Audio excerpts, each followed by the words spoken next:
probably went over with most people's heads. One thing he said there towards the end, that there is discord in harmony. And there is discord innate, naturally found within harmony. We can play these tones in an orchestra. We got a molecule that's sitting there. This thing is moving. It is spinning, it is oscillating, it is vibrating, it's doing all these things, and motion is caused by discord. And this is a little thing that a lot of these New Age people don't yet realize.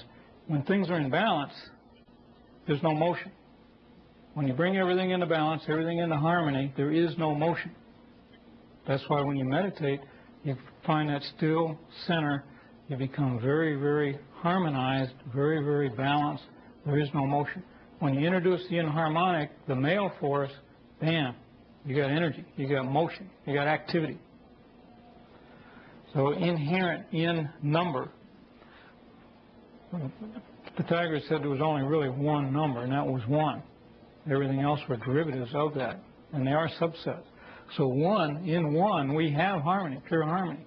But because of its natural propensity to mirror itself into its duality, then it breaks out into these other numbers and whatnot, and we get the inharmonic effect from harmony. And he mentioned how commas would go up and they come down in different quantities and whatnot. There is a little thing in there called the Pythagorean comma, which is 81 over 80 parts. And that is inherent in this harmony, because as we go up the scale and we try and come back down, it's not quite the same. There's always this change, 1 part in 81. So what all those things really mean, we've only got so much mind energy to decipher all these things out, but they do play a part. Here's that little tiny piece, and when it comes back down, it gives a little bit nudge not to be the same thing. So life eternally progresses. If they went up and it came back down in the same range, and this is just basic physics. I mean, if everything went up in a higher frequency and came back down the same way they went up, life would be harmonized and there would be no life. Because life is motion, life is activity, life is doing things.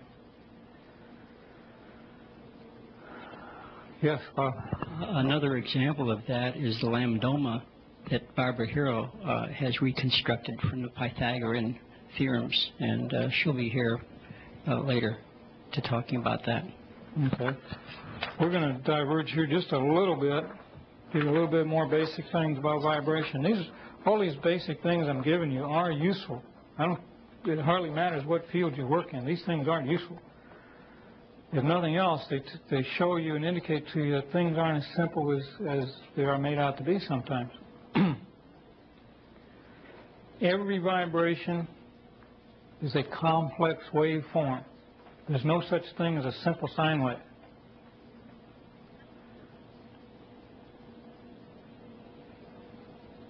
A sine wave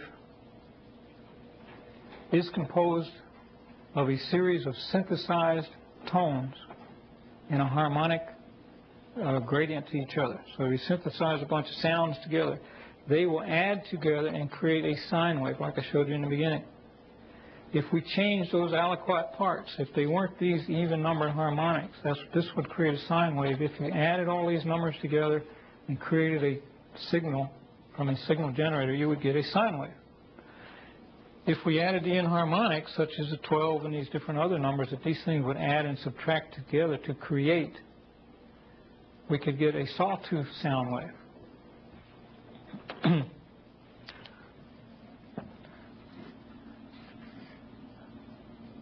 This is a sawtooth.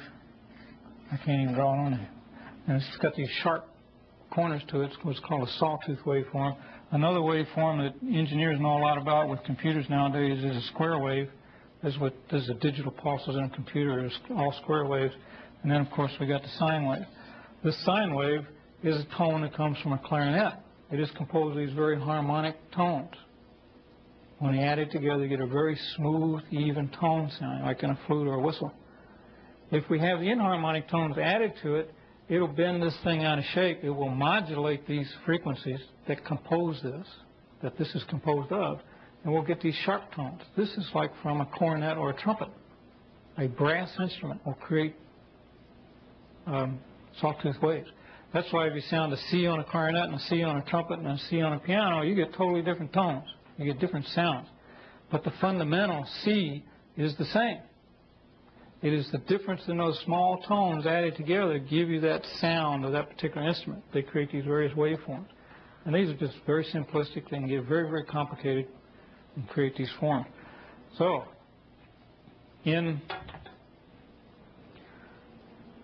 our new engineering that we're doing now, the new sciences, these subtler sciences, you hear a lot about transverse waveforms and longitudinal waveforms and vortexes and all these things. And you say, well, how does all this stuff relate to anything, and what are they, and you know, just what are these people talking about?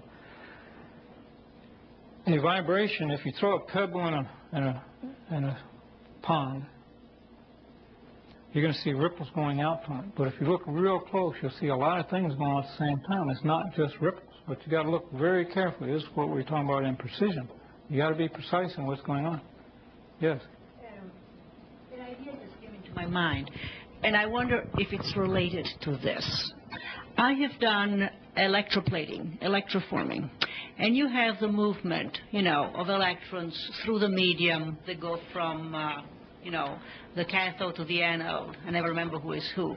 Anyway, if there is a jagged form at the cathode where the deposit is supposed to occur, instead of a round form, you are going to have more deposit of the metal on the jagged points than on the smooth form.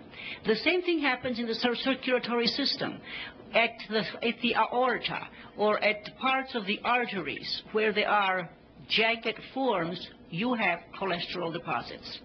So I wonder if there is a correlation between the smoothness of a wave and how energy reacts with the smoothness of a wave and the jaggedness of a wave. Mm-hmm. That's very good. Do you have a sense of what I'm saying? Yes, I know what you're saying. That's a very good question. There's a number of things that you're talking about. First and foremost, you're talking about polarity, interaction of polarities versus waveform. Now, getting back to the waveform first, part of the question is, there's a science developed by, I'll remember his name shortly, it's called Centix. An Australian author developed this, where he measured the waveforms of pressure when people touch one another, especially in healers. And he found that in certain waveforms of pressure, people felt good or they didn't feel good. We get these different reactions from the different waveforms. So yes, waveform does have an effect. Like we were talking about, if you got music that was written for and played by brass instruments, like Sousa marches, you're going to react different than if you heard a bunch of flutes or clarinets playing a melody. So the waveforms impact us differently, and we get different physiological results or emotional results from these different waveforms. Now, the other part of your question is, on this polarity business, we know in electrical science that electrical energy will seek out the jagged points and will avoid hollows. It has, as near as we can figure, and I'll parenthesize this before I get into it over my head, is the subject of polarity is extremely intricate. Anybody who's dealt with another human being of the opposite sex knows how complicated that can get. There's the positive male force seeks those points. Okay, female force is the hollow points, the hollows. They're not points, the hollows. And as a force radiates outward, there is the opposite and equal reaction, as Newton taught us, that attracts to those points. Now, how and why that mechanism particularly does what it does, I do not know. I am constantly thinking about how that works. It's very, very intricate. So, there's two parts to your question. Yeah, I may be able to shed a little light on that point stuff.